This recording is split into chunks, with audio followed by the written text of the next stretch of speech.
familiarité. En fait, on voit la familiarité dans l'échec d'Israël.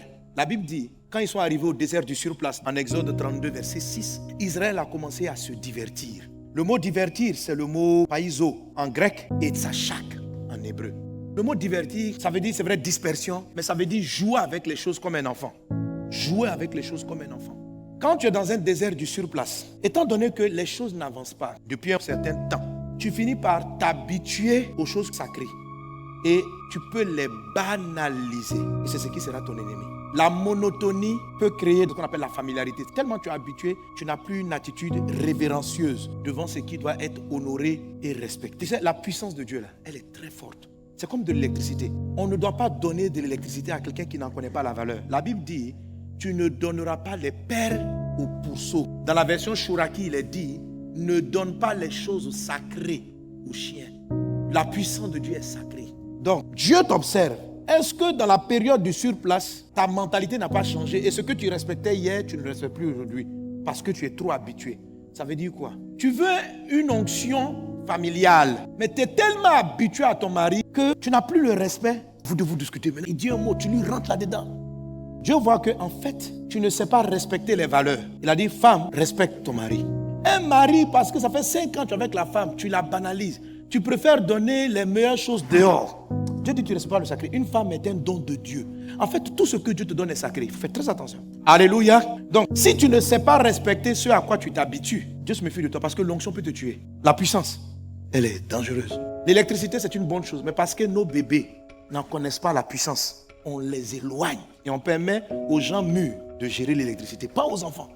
Et quand on parle de puissance de Dieu, c'est de l'énergie spirituelle, invisible, qui chasse les démons, qui appelle. Un pays qui se respecte ne peut pas donner l'habit de policier à tout le monde. On veut à ce qu'ils comprennent la loi, ils sachent respecter les autorités. Le système de fonctionnement dans l'armée, c'est basé sur le respect. Quand ton supérieur vient et te dit à gauche, quelle que soit l'heure et le temps. Donc, ça là, tout système de corps habillé a un respect de certains principes. Peu importe si ton chef a tort ou raison, le premier n'est pas la raison, le premier est le respect. La vie fonctionne comme ça. Et vous devez faire très attention. Est-ce qu'on est ensemble? Une maison que Dieu te donne, c'est que c'est un don de Dieu. Même si tu es locataire. Maintenant, tu sens que tu es fatigué, c'est monotone. Tu vas aller dans une nouvelle, meilleure maison. La manière dont tu traites la maison que tu loues montre si tu respectes quelque chose après un temps passé là-dedans ou si tu dévalorises la chose. Si la maison est sale de toutes parts, le ciel ne te donnera pas la puissance de la nouvelle maison. Peut-être que pour acheter ta nouvelle maison, tu vas utiliser ta puissance financière, mais pas la puissance de Dieu. Ceux qui utilisent la puissance de l'argent seulement pour avoir une nouvelle situation, ce que vous avez là, ce n'est pas la bénédiction qui vient de Dieu. Je suis en train de dire que quelqu'un qui cherche Dieu, même quand il a le salaire, il cherche la puissance pour passer à une autre étape. C'est différent. Ce que tu reçois de Dieu produit beaucoup d'avantages dans ta vie. Il faut respecter. Il ne faut pas désacraliser les choses. Des endroits où il y a la présence de Dieu, il faut faire très attention. Par exemple, l'église. Il y a des gens qui arrivent, comme ils sont des anciens chrétiens, ils ont une tendance à banaliser. Et souvent, je parle comme ça aux frères de l'église. Parce qu'ils sont trop à l'aise, quoi. Quand quelqu'un arrive pour la première fois, quand il rentre à l'église, on dit, frère, qu'est-ce qui se passe? Parce qu'il se dit que ce n'est pas la route. C'est ce qu'on appelle le sacré. Mais quelqu'un qui est ici depuis quelques années, ça dit, rentre. Les frères, où tu t'en vas? Tu es au marché ou tu es où? Non, est-ce que tu sais que Dieu est dans la place? Mais tu marches, André, il n'est pas là. Et tu vois des anciens, les causeries qu'ils envoient. Oh, tu sais, ça dit, il y a des fois, je suis choqué. Je dis, mais est-ce que vous savez que, parce que quelquefois, tu vois le culte a commencé, puis des gens dehors. Les anciens. Est-ce que tu connais? Ils discutent de politique, ils discutent de tout, ils discutent. Dans la maison de Dieu, tu n'as pas de respect. Et les gens sont là, c'est si moi le pasteur j'arrive. Quand j'arrive, regarde. Le pasteur arrive. Comment tu peux rentrer dans la maison de Dieu avec du pain? L'endroit où on prie Dieu. Bon, allumez la lumière. Faites ça, frère. Le jour où tu vas chercher la puissance, tu ne l'auras pas. Quelqu'un comme ça, après 4 ans dans l'église, voilà comment tu te comportes. Moi, je vais te donner ma puissance. Tu n'es pas du sacré.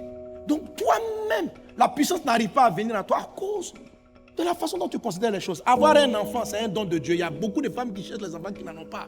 Regarde comment tu traites tes enfants. Tu sais comment un enfant là, toi tu ne fais rien. Il y a une petite semence qui rentre en toi. Et puis dans ton ventre, un cerveau apparaît. Ton ventre grossit. La vie est bâtie.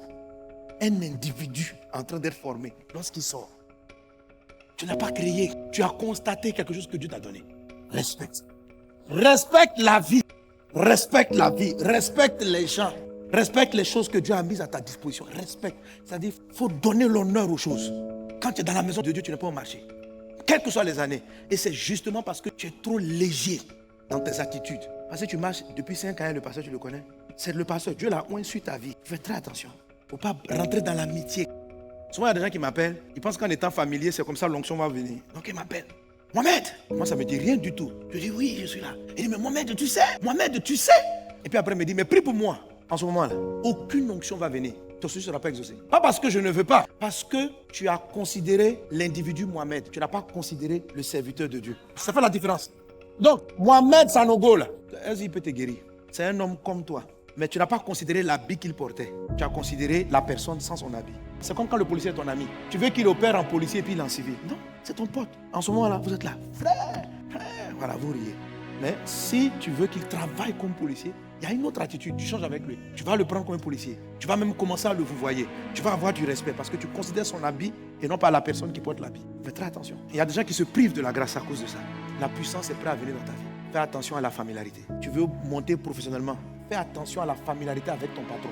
La société, là, pour monter, là, c'est Dieu qui va t'envoyer sa puissance. Mais tu plaisantes trop avec ton responsable. Tu lui parles mal.